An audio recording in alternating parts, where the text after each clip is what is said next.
I'm going to give you a quick rundown of how side angle, extended side angle, and birds of paradise work, how to move into the poses, how to move out of them, and how they all fit together. So we're going to begin in Warrior Two. So bring your front foot, in this case, make it your right foot. So we're doing the same thing. So it's pointing, your toes are pointing to the top of your mat. Back foot is perpendicular to your front. Decide how long you want your stance to be, depending on how challenging you want this to be. The further apart your feet are, the more challenging it will become. The closer your feet are together, the easier it will be. Then once you've decided on all that, making sure your hip bones are squaring to the side, bend your right knee over your right ankle, push through the pinky toe side of your back foot and float your arms up parallel with the ground. So here we are in a strong Warrior Two position. This is where side angle begins. To move into side angle, use an inhale to reach your arm forward and bring your forearm to your knee, left hand right above your left shoulder.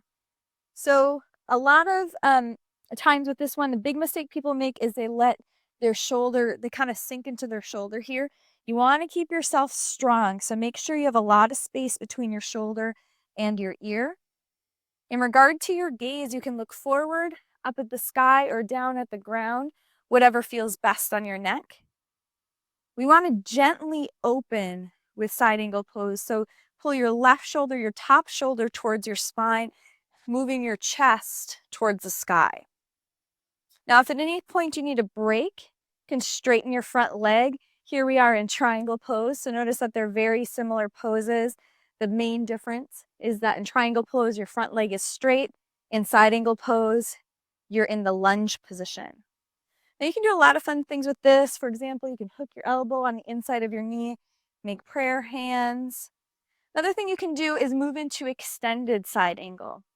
So with that, you're going to float your fingertips, so your arms on the inside of your leg, gently opening your leg, and then you bring your left bicep by your ear.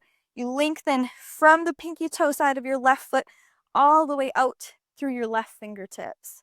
So this is extended side angle, still gently opening in your upper body, meaning your chest pulls towards the sky.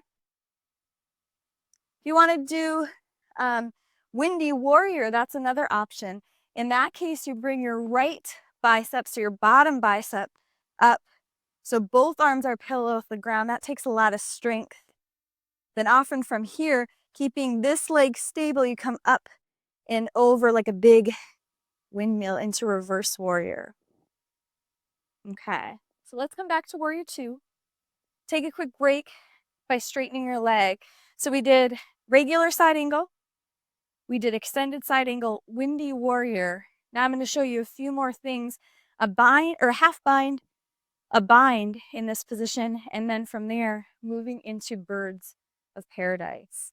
So once again, find Warrior Two by bending your front knee over your front ankle. Inhale, reach forward. Exhale, elbow to your knee, side angle pose. Now from here, find a half bind. Just going to show you what I mean by half bind.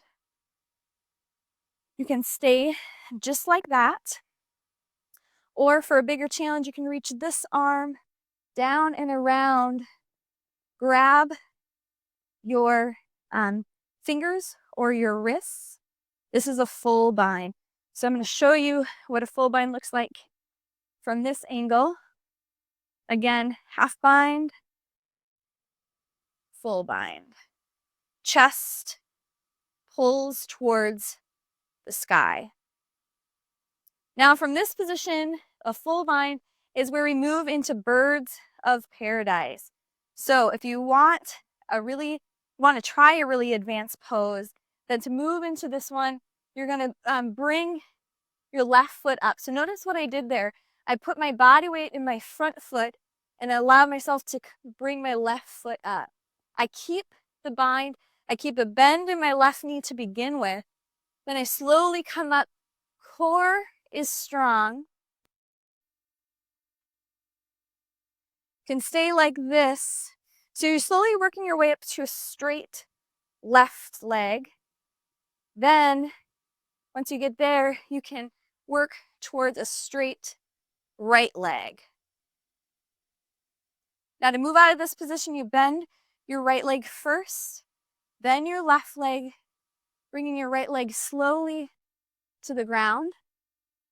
Once again, you want your body weight in your right foot, then step back into the warrior two foot position.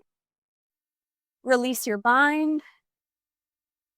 Use the strength of your core and an inhale to come up. If that's too big of a transition for you to do gracefully and safely, then you can always come up to your elbow first, your forearm first, and then all the way up to warrior two.